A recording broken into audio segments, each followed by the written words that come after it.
In the bustling city of Eldridge, I often felt like a ghost, drifting through a life overshadowed by my family's brilliance. My parents were celebrated artists, renowned for their groundbreaking work in painting and sculpture, while I struggled to carve out my own identity beneath their towering legacy. The loss of my older brother, a gifted musician, left our home steeped in silence and sorrow. My parents, consumed by their grief, became distant, creating an unbridgeable chasm that I couldn't navigate alone. During those early years, I often felt invisible. My parents' gallery openings were a parade of applause and admiration, while I sat quietly at the back, trying to blend into the fabric of the walls. I remember one evening, the gallery alive with laughter and clinking glasses, as I cradled a glass of soda, feeling like a stranger in my own family. The artwork sparkled under the lights, but my heart felt heavy, weighed down by unspoken words and unfulfilled dreams. As time passed, I shuffled between friends' homes, never quite fitting in. In one house, laughter filled the air, yet I felt like an intruder in their happiness. I would retreat to my room, sketching the world outside my window, trees swaying, the sky shifting colors, my drawings a testament to emotions I couldn't articulate. At night, I listened to the muffled sounds of joy from downstairs, feeling as though I were watching life unfold from behind a glass wall. Would I ever find a place where I truly belonged? It was during high school that I discovered an old guitar gathering dust in the attic. When I picked it up for the first time, the rough wood felt warm beneath my fingertips. The strings, slightly out of tune, echoed my own disarray. I began to teach myself to play, finding solace in the music that spilled from the instrument. Each note became a release, a way to channel my grief and longing. I would sit for hours, strumming gently, letting the melodies wrap around me like a comforting blanket. In those moments, I felt connected not just to my brother's memory, but to a world where I could express my true self. But just as I began to find my voice, anxiety crept in. The thought of performing in front of others sent me spiraling into self-doubt. What if I never escaped my brother's shadow? What if I was always defined by someone else's brilliance? The night before my first open mic, I stared at the ceiling, my heart racing. My mind was a whirlwind of what-ifs that tightened around my chest like a vice. Determined to break free from this cycle, I sought help. That's when I met Clara, a compassionate music teacher who recognized my passion. One afternoon, she watched me struggle with a new song, the chords slipping through my fingers like water. "You have a gift," she told me, her eyes sparkling with encouragement. "Let the music speak for you. Trust yourself."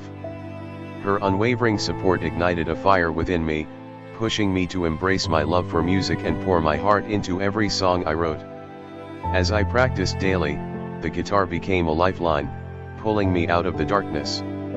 I remember one particularly rainy afternoon, the sound of raindrops against the window creating a rhythm that matched my strumming. Each note felt like a step toward healing, a way to process my emotions.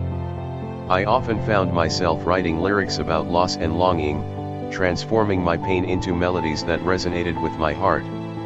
By graduation, I received an acceptance letter from a prestigious music conservatory. Holding it felt like a lifeline, a chance to honor my brother's memory while carving my own path. The excitement was bittersweet, a blend of hope and lingering grief. I could almost hear my brother's laughter nudging me to chase my dreams, urging me to step into the light. The conservatory was a whirlwind of creativity and collaboration. I connected with fellow musicians who understood the weight of expectation and the longing for authenticity. Late-night jam sessions filled with laughter and tears became our norm. "We're all here for a reason," Jamie, my closest friend, often reminded us, their voice a soothing balm amidst the chaos. "Let's make the most of it." In their presence, I felt seen not just as my brother's sibling, but as an artist forging my own path. As I started to flourish, I received a message from my parents, "We'd like to see you perform." A mix of anxiety and anticipation coursed through me. Their absence had left deep scars, and I was torn between longing for their approval and fearing their judgment. Would they even recognize the person I had become? I confided in Jamie, who listened intently. "This is your moment," they said gently. "It's about your journey, not theirs." Inspired by their words, I invited my parents to a showcase I was hosting. I wanted them to witness who I had become, not just the shadow of my brother, but a musician forging my own path. The night of the showcase was electric. As I took the stage, the warm spotlight enveloped me, illuminating my trembling hands.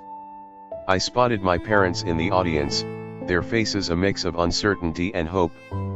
The air buzzed with anticipation, and I felt the weight of every eye on me. I took a deep breath, feeling the rough edges of my guitar under my fingers, grounding me. As I began to play, I poured my heart into the music. With each chord, I shared my journey of healing and self-discovery, the weight of my emotions flooding through every note. I could see my parents' expressions shift, a flicker of recognition sparking in their eyes. The applause that followed felt like a tide washing over me, and for the first time, I sensed a bridge forming between us. After the performance, my parents approached me, their eyes glistening with unshed tears.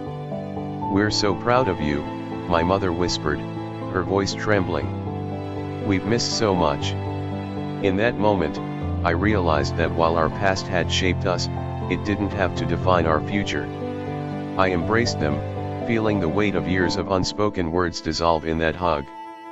"I missed you too," I replied, my voice thick with emotion. In the weeks that followed, I began to rebuild my relationship with my parents. We shared stories over family dinners, exploring the depths of our shared grief and joy. Each conversation felt like a step toward understanding and healing, slowly mending the fabric of our family. "I never wanted to lose you too," my father admitted one night, his voice heavy with regret. "I'm so sorry." His words struck a chord within me, resonating with the ache I had carried for so long. As I continued to grow as a musician, I knew challenges lay ahead. There would be more performances, more moments of doubt. But with each song I wrote, I felt stronger, more in tune with my identity. I had carved out a space for myself in the world, one that honored my brother's legacy while allowing me to shine in my own light. I was no longer just a reflection of my family, I was becoming a symphony of my own making. And so, I stepped onto the stage of life, ready to share my music with the world, embracing every note of my journey, a melody of resilience, love, and newfound connection.